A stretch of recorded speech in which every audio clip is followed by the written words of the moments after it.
नमस्कार, तेज हरियाणा की सुबह की फटाफट 25 खबरों में आपका स्वागत है। आज है 19 सितंबर दिन शुक्रवार। हरियाणा की बड़ी खबर के साथ शुरुआत करते हैं। हरियाणा के मिनिस्टर अनिल विज ने ट्विटर हैंडल एक्स से मिनिस्टर हटाने पर कहा, बोले मैं नहीं चाहता कोई पद की वजह से मेरे साथ जुड़े, सरकार से नाराजगी पर दिया जवाब। हरियाणा के ऊर्जा परिवहन श्रम मंत्री अनिल विज ने अपने पूर्व ट्विटर एक्स अकाउंट पर नाम के आगे से मिनिस्टर शब्द हटाने पर चुप्पी तोड़ी है। उन्होंने कहा है कि मैं नहीं चाहता कि कोई पद की वजह से मेरे साथ जुड़े, अगर कोई मेरा फॉलोअर्स बनना चाहता है तो अनिल विज की वजह से ही बने। हरियाणा में खेल कोटे से डीएसपी बने खिलाड़ियों को झटका, सीनियरिटी को नियुक्ति डेट वाली मांग खारिज की है। Punjab and Haryana high court ने खेल कोटे के तहत हरियाणा में डीएसपी के रूप में नियुक्त ममता खरब और अन्य खिलाड़ी द्वारा दायर की गई याचिका को खारिज कर दिया। उन्होंने कहा कि उनकी वरिष्ठता शुरुआती नियुक्ति की तारीख से नहीं मानी जा सकती। जस्टिस अश्विनी कुमार मिश्रा और रोहित कपूर की खंडपीठ ने कहा कि हमारा ये मानना है कि प्रथम रिट में याचिकाकर्ता को प्रशिक्षण सफलतापूर्वक करने की तिथि से स्थायीकरण का लाभ देने की राज्य सरकार की कार्रवाई न्याय संगत है। हरियाणा के 20 स्मारकों पर खर्च होंगे 95 करोड़। पर्यटन मंत्री ने शुरू किया संरक्षण संवर्धन कार्यक्रम। हरियाणा के नारनौल से गुरुवार को वन, जेल एवं पर्यटन मंत्री डॉक्टर अरविंद शर्मा ने पर्यटन विभाग की ओर से आयोजित प्रदेश स्तरीय कार्यक्रम का शुभारंभ किया।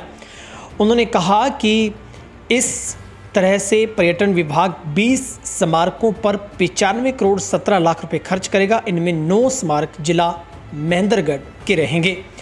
टैक्स बकायेदारों को वन टाइम सेटलमेंट का लास्ट चांस। हरियाणा में 97,000 ने लाभ लिया, 712.88 करोड़ बकाया चुकाया। हरियाणा सरकार ने छोटे टैक्स पेयर के हितों को ध्यान में रखते हुए वैट, सीएसटी सहित 7 अधिनियमों के अंतर्गत बकाया टैक्स राशि के निपटान के लिए वन टाइम सेटलमेंट स्कीम 2025 लागू की। ये योजना 27 सितंबर 2025 को समाप्त हो जाएगी। सांसद कुमारी सैलजा ने राहुल गांधी के मुद्दे का किया समर्थन, बोली भाजपा ने टेक्नोलॉजी से काटे वोट। करनाल के घरोंडा में कांग्रेस नेता रणबीर संधू के घर पहुंची कांग्रेस नेत्री सांसद कुमारी सैलजा ने राहुल गांधी द्वारा उठाए गए वोट चोरी के मुद्दे का समर्थन किया। उन्होंने कहा कि राहुल गांधी जब भी वोट चोरी की बात करते हैं तो सबूतों के साथ करते हैं। पिछली बार भी उन्होंने सबूत दिए थे और इस बार भी पुख्ता सबूत दिए हैं। जींद में 7 साल पहले हुए शराब ठेकेदार व सरपंच प्रतिनिधि हत्याकांड में जींद की कोर्ट ने फैसला सुनाते हुए 7 हत्यारोपियों को दोषी करार दिया है। एडिशनल सेशन जज नेहा नोहरिया की कोर्ट ने दोषियों को आजीवन कारावास की सजा सुनाई है। सिरसा जिला के डब्बाली उपमंडल के गांव चौटाला क्षेत्र के किसानों ने नहरी विभाग और प्रशासन की अनदेखी से नाराज होकर चौटाला माइनर की टेल पर अनिश्चितकालीन धरना शुरू कर दिया है। किसानों का आरोप है कि उन्होंने 3 हफ्ते पहले एसडीएम डब्बाली के नाम ज्ञापन सौंपकर टेल और 2 मोगों तक पानी व पीने के पानी पहुंचाने की मांग की थी, जो कि सुनवाई नहीं हुई। सोनीपत में किसानों की महापंचायत हुई। मिनी सचिवालय तक निकाला मार्च। मुआवजे से लेकर खाद की कमी का उठाया मुद्दा। भारतीय किसान यूनियन ने आज सोनीपत में अपनी मांगों को लेकर एक बड़ी महापंचायत का आयोजन किया। इस महापंचायत में किसानों ने कई महत्वपूर्ण मुद्दे उठाए और जिला डीसी के माध्यम से मुख्यमंत्री हरियाणा के नाम ज्ञापन सौंपा। कुरुक्षेत्र में भारतीय किसान यूनियन धान और बाजरा की सरकारी खरीद तुरंत शुरू करने के समर्थन में सांकेतिक भूख हड़ताल पर बैठ गई है। संगठन ने बैनर तले किसान शाम 4 बजे तक लघु सचिवालय में धरना देंगे। अगर सरकार ने उनकी मांगें नहीं मानी तो 22 सितंबर को जीटी रोड जाम या सीएम आवास के घेराव का निर्णय किया जाएगा। हरियाणा में एचएम के 14,000 कर्मियों को डीए बढ़ा दिया गया है। ऑर्डर जारी किए गए 3 फेज में काम लागू होगा। हरियाणा के राष्ट्रीय स्वास्थ्य मिशन कर्मचारियों के लिए खुशखबरी है। पंजाब हरियाणा हाई कोर्ट के आदेश के बाद सरकार ने एनएचएम कर्मचारियों का महंगाई भत्ता बढ़ाने का फैसला लिया है। मिशन निदेशक एनएचएम हरियाणा द्वारा जारी आदेश के अनुसार कर्मचारियों को 3 चरणों में डीए का लाभ मिल जाएगा। जानकारी के अनुसार 1 जनवरी 2024 से डीए 230% से बढ़कर 239%, 1 जुलाई 2024 से 239% से बढ़कर 246% और 1 जनवरी 2025 से 240% से बढ़कर 252% मिलेगा। हरियाणा के कॉलेजों में यूजी में दाखिलों का मौका अभी बाकी है। 19 सितंबर तक किए जा सकेंगे आवेदन। हरियाणा के कॉलेजों में स्नातक प्रथम वर्ष में उच्चतर शिक्षा विभाग ने एक बार फिर ऑनलाइन पोर्टल खोल दिया। ये फैसला उन विद्यार्थियों के लिए राहत लेकर आया जो किसी कारणवश अब तक दाखिला लेने से वंचित रह गए थे।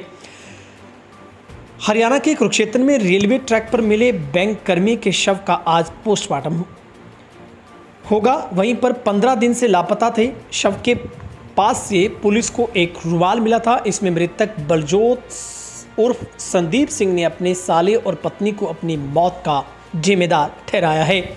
सुसाइड नोट पर 27 लाख का हिसाब भी लिखा है। साथ ही नोट में लिखा था कि ये मेरे पैसे माँ बाप को दे देना। हरियाणा के 3 जिलों में बारिश हुई है। झज्जर और कुरुक्षेत्र में बूंदाबांदी हुई। वहीं पर यमुनानगर के कुछ हिस्सों में सुबह हल्की बारिश हुई थी बीते दिन। हिमाचल के नाहन में हो रही लगातार बारिश के कारण एक बार फिर कुरुक्षेत्र में मारकंडा नदी का जलस्तर बढ़ गया है। मौसम विभाग के मुताबिक 6 जिलों में बारिश हो सकती है। आज भी इन जिलों में पंचकुला, अंबाला, यमुनानगर, कुरुक्षेत्र, करनाल और पानीपत शामिल है। प्रधानमंत्री जन धन योजना को 10 साल पूरे हो चुके हैं। आरबीआई के नियमों के अनुसार बैंक अकाउंट खुलने के 10 साल बाद के YC know your customer update करना जरूरी होता है। ऐसे में सरकार ने 30 सितंबर तक जनधन योजना के तहत खाते जो खोले गए हैं उनके अकाउंट की केवाईसी यानी फिर से केवाईसी करवाने को कहा गया है। अगर आप भी जनधन अकाउंट में हैं तो 23 सितंबर तक केवाईसी करवा लें। ऐसा न कराने पर बैंक आपको अकाउंट को बंद कर सकता है। वहीं पर सोने चांदी के दाम में 18 सितंबर को लगातार दूसरे दिन गिरावट रही है। India Boolean and jewellers association IBJA के अनुसार 10 ग्राम 24 कैरेट सोना 469 पे गिरकर 1,09,264 रुपये पे आ गया। इससे पहले ये 1,09,773 रुपये पर था। वहीं चांदी भी 193 रुपये गिरकर 1,25,563 रुपये प्रति ग्राम पर आ गई है किलोग्राम पर। इससे पहले ये 17 सितंबर को चांदी 1,25,756 रुपये पर थी। वहीं 16 सितंबर को सोने ने 1,10,869 रुपये और चांदी ने 1,25,756 रुपये के ऑल टाइम हाई बनाया था। हरियाणा सीएम हाउस समेत VIP घरों में अब लगेंगे स्मार्ट मीटर। अनिल विज का ऐलान, बोले जल्द टेंडर करेंगे, प्रीपेड पोस्टपेड का मिलेगा विकल्प।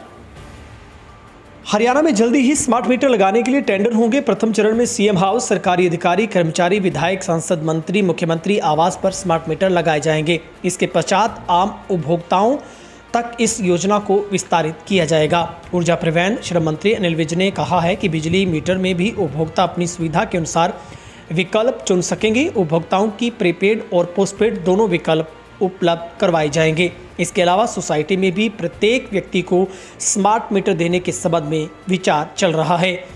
हरियाणा में पराली पर सख्त पहरा होगा। प्रोटेक्शन फोर्स में 8,000 नोडल अधिकारी तैनात होंगे। जहां पर हरियाणा में पराली जलाने पर रोक लगाने के लिए सरकार ने इस बार बड़े पैमाने पर तैयारी की है। 20 सितंबर से मुख्यालय स्तर पर कंट्रोल रूम स्थापित किया जाएगा, जहां आम लोग गोपनीय तरीके से पराली जलाने की शिकायत दर्ज करवा सकेंगे।